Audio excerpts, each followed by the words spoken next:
Community Gospel Church, family and friends, we're here at Stephen and Freya Varner's house, and we want to give you guys a chance to get to know them a little bit. Stephen obviously is an elder candidate. We have the vote coming up later in January, and we wanted to give you the opportunity to get to know him just a little bit and his heart, as well as see the inside of your house. Stephen, why don't you start just... who are you? Where are you from? Freya, too, if you want to kick in on that, that's fine. Freya's not like a huge fan of talking today, so if she weighs in, that's great, but if not, that's totally fine too. But yeah, sure. So Stephen Varner, grew up in Kansas, went to Grace College, graduated from Grace. The Grace College. Yes, sure. Yes, the Grace College. So graduated from there, and then I've been in the area working since then. So I've just been in the area. We moved to Bremen 20 years ago. And, you just never know how life leads you, but, Bremen became home. So we've lived in Bremen. We were part of another church for a long time up in South Bend. And then we've been at CGC 2.5 years. You were actually at Trinity, which is EFCA church. Correct. Yeah, absolutely. And so, yeah, we'll maybe talk about that as well. But yeah, so being with Craig was very, influential in my life, and still continues to be a very special person to us and to our family. So how did you get from Kansas to Bremen? So I went to Grace. So after high school, I wanted to study business, wanted to go to a Christian school, and also wanted to leave the state. So three out of three. So right. Yeah. My older sister was there, and I have at the time my uncle was the men's basketball coach, so that was our familiar to school, and it was good. It was a great school for me. Yeah. And then Freya, you're not from the States. No. So I grew up as a missionary kid in Germany. My parents just moved back 1.5 years ago, maybe, yeah. And Grace was the school that was affiliated with our mission, and so that's how I ended up at Grace. That's where Steve and I met. Yeah. So it is extremely quiet in the Varner house right now. It's normally not this quiet. So if you hear any the kids running around or whatever the case is, how many kids do you have, and their names and ages? Can you do it? Yeah, well, I have a cheat sheet. Actually, there's like a prompt. There's a teleprompter right behind it. No, so we have 6 kids. So our oldest is Max. He's a junior at Bremen, and then our son Henry is a freshman, and then Lena, 7th grader. Emmy's 5th grader, and then we have 2 boys at the end. Peter is a 2nd grader, and our son Theo's the youngest, 4.5, so he's preschool. Will be in kindergarten next year. And then which one's your favorite? Ooh. They're all just very special in very different ways. That's what we call loaded questions right there. Tell us a little bit just how you came to know the Lord. Sure. When did you confess with your mouth, believe in your heart that Jesus Christ is Lord, and how did you get there? Both of you guys have given testimony. Obviously you're members of Community Gospel Church, but some of the people might not know that story. Sure. No, testimonies are always great because they're always different, right? Yeah. So actually in the Sunday school hour for the youth, a couple weeks ago, we talked about Paul and his conversion. So mine is not like that. So my testimony really is that grew up, in a Christian home. I think I was probably at church 6 days after I was born, right? Just church every Sunday, growing up in the church, Sunday school, youth group, summer camps. So that's kind of just my background. That was how I grew up. And so I say for me, really, as I look back, some big decision points were, there was a point I remember going to a summer camp, and my older sister Lisa was talking about Friday nights and this campfire, and people would be sad, which I can relate to, and sharing their testimony. And I remember as a little kid being I would have nothing to say, right? So I do remember I was a little dude, talking to my mom and dad about that, and I think the baby book says I prayed, I made some type of a prayer at that time. So anyway, so that was that's one memory. Then like I said, you kind of grow up in the church and navigate middle school and high school, and so in high school, was blessed with some really meaningful high school volunteers and helpers that were influential. But really, the one that was really influential was actually a school teacher in choir, and really just challenged me to think about my convictions. Don't be legalistic. Like, what do you believe and why? Right? Like, don't just be judgmental, but like, why do you believe what you believe? And so for me, that was huge. And then, like I said, I graduated. I did want to go to a Christian school, and so Grace was Christian liberal arts, so that was great for me. And while I was there, was challenged to to really own your faith and own what I believe and own what I think. And so I was Grace was really good for me, looking back. And then, like I said, graduated. My first job was in the area, and Craig was a wonderful pastor. Just very formative. Just to how do you grow, and what does sanctification look like? Year over year, day by day.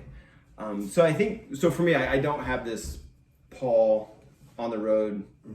Like, I don't have that experience, right? Mine was more of this journey. But looking back, you can be like, yeah, there was this, and there was this, and there was different people that poured into me, different decisions in my life where it was clearly God's grace in my life that I chose to follow Him, and so that's a portion of my testimony.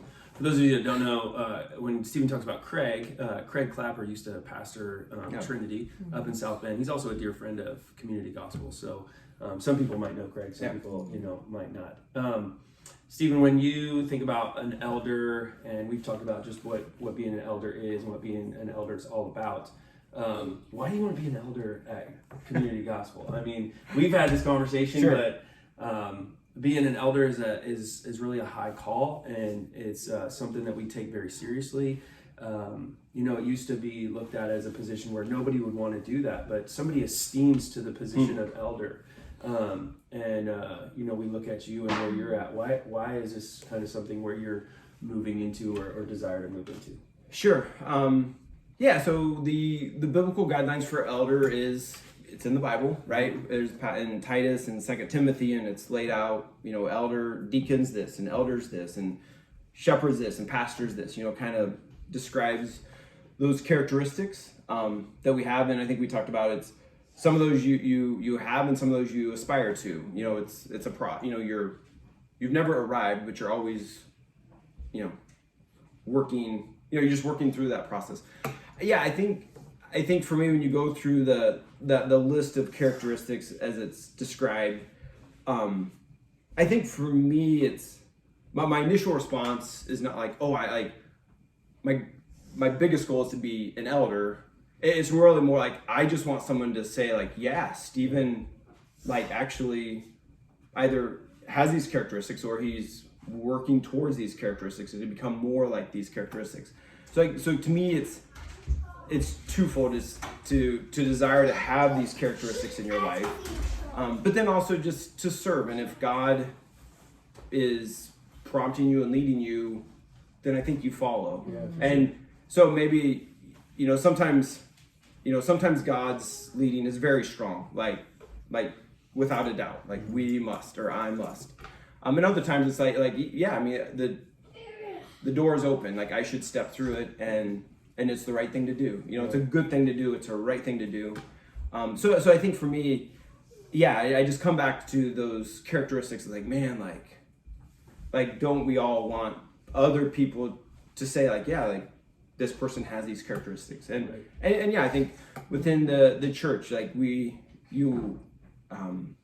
world is hurting for good leaders, right? For sure. And the church is not exempt from that need, and so I think it's, when there's an opportunity, it's good, it's right, then I think it is on men, it's on those that are called to just do it and to march forward. So one of the questions we get all the time, we used to do this kind of like on a live setting. We used to have the opportunity to have like interactions and stuff like that. And people have asked questions too, but Frey, this kind of goes to you. A lot of people ask, what does your wife think about this? Are you on board? Are you supportive in that role? Stephen's going to move into this position. What are your thoughts in regards to that? Yeah. So I love Stephen's heart. I love Stephen's heart for people. Because there's one thing that just always kind of comes to the surface. He loves people. And he leads our family well. He's serious about his commitment to leading as the head of our household. And so that's a really safe place for me as his wife to be and our children to be. And that's a similar structure in the church, right? To lead with love for the people and with the wanting to be able to lead others closer to Christ and being serious in that job. That's good. Last question, Stephen. What do you like to do besides, like, I mean, we didn't talk about this, but Stephen, you're a CPA, correct? Correct. Up in South Bend. Freya, you homeschool your kids, a full-time mom. You guys have responsibilities and stuff like that, but what do you do for fun? Besides parent children, which you guys have seen running around in the background, but that's fine. Yeah, so that's a common, like, business networking icebreaker. Like, oh, what are you I should have started with that. I'm totally no, I know. So, I mean, really, honestly, like, between, like, as a friend, you say, like, I'm kind of deep into parenting right now, right? Like, we just have a lot of kids and a lot going on. So, I mean, between parenting, time with your spouse, things at work, just things in the church. There's just other things. Like, there's just not a lot of time. And I used to be like, man, I don't have a good hobby when I do these networking things. Like, what's my hobby? I'm like, I'm a dad. But anyway, I was listening to a book and the guy was like, no, it's totally seasons of life, right? I mean, like you can have hobbies. I have plenty of interests, like things I like to do, things I would love to have more time for, but like, they can wait. Yeah. So right now, this season of life is really most of my spare time is just doing things with the kids and running events, right? Like all those things. Yeah, I mean, if you want to know, just if you want to see my calendar, I can show you my calendar, and that's where I'll be. So I have lots of interests. Kansas basketball is one of them. So yeah, so anyway, there's lots of things that I like, I enjoy, but yeah, for this kind of season of life, I'm cool just to pour most of my free time into kids and family and Freya and I just want to blossom well where God has planted us. Yeah, and I think that's okay. That's not like you get into that season of life and it's totally fine to be there.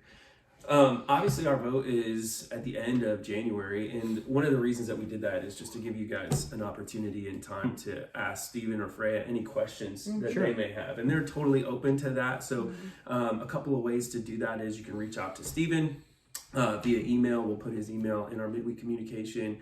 You can talk to him at church. They sit kind of close to the front.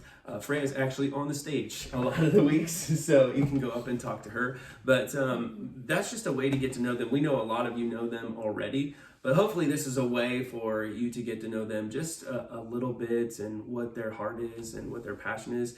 We as elders believe that Stephen would be a great addition to our team. So we're on board with what's happening and transpiring right now, as well as our deacons are on that board too. But we want to have the congregation affirm that. And so we're looking to you and asking you to get to know Stephen a little bit, ask him or Freya any questions, and then vote accordingly in the weeks to come. Anything else you want to add, Stephen?